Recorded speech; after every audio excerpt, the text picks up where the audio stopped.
İşgal rejiminin insanlık dışı saldırılarında sadece Gazze'de 66'sı çocuk, 39'u kadın, 248 Filistinli kardeşimiz şehit olmuştur.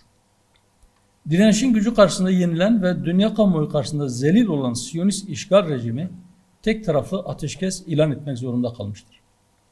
Filistin halkı bir bütün olarak büyük bir zafer kazanmış olsa da Siyonist rejimin fiili işgali, saldırgan tavrı ve hukuk tanımaz pervasızlığı devam etmektedir. Oluşturulan şiddet ve kaos sarmalında Filistin seçimleri iptal edilmiştir.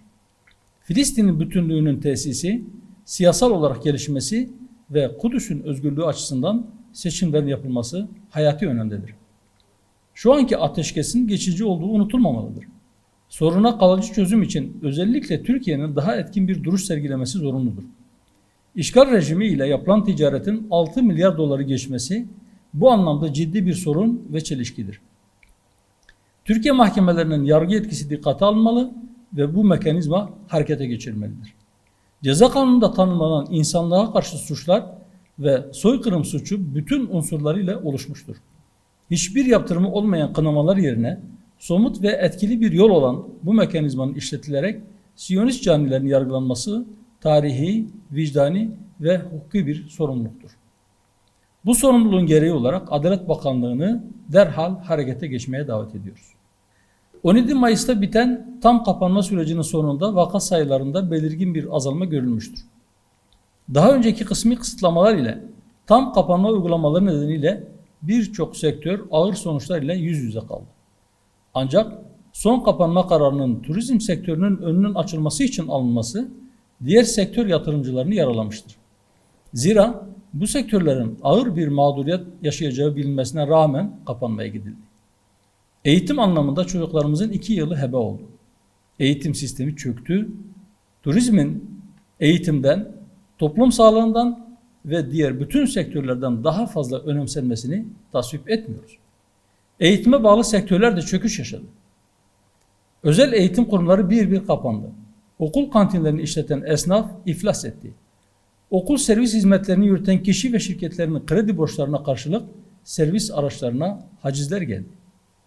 Aynı şekilde inşaat ve bağlı sektörlerin bu süreçte yaşadığı sıkıntıları aşması hiç de kolay olmayacak.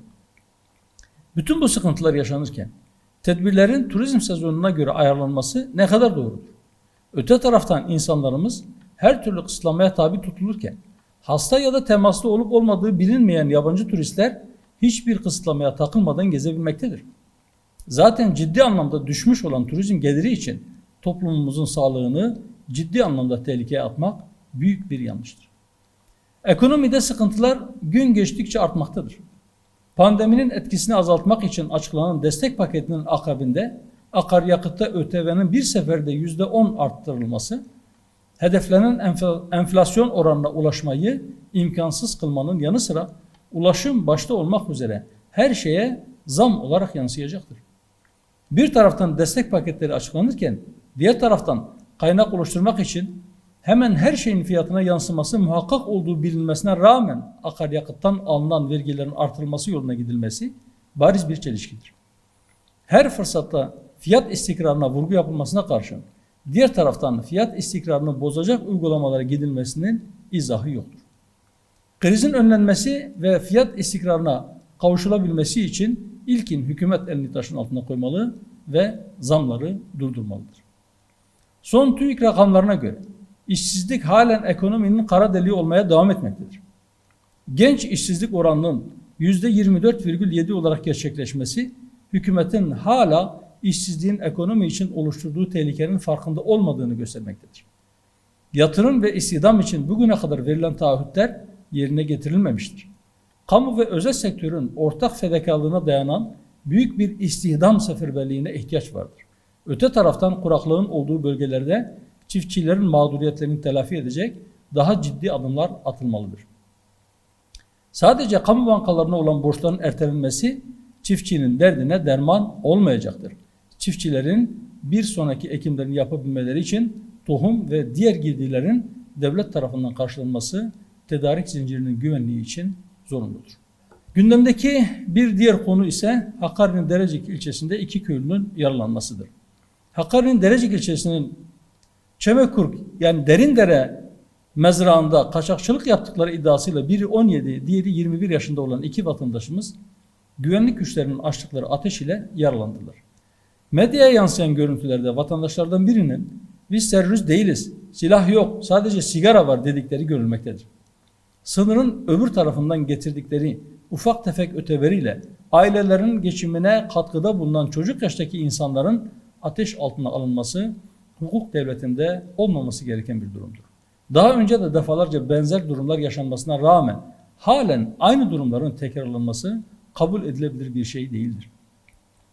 Suç ve suçlu ile mücadelede güvenlik birimlerinin nasıl davranması gerektiği hukuk devletlerinin mevzuatlarında detaylı bir şekilde ifade edilmektedir. Kayıt dışı birkaç sigara getirip satmanın karşılığı bu şekilde olmamalıdır.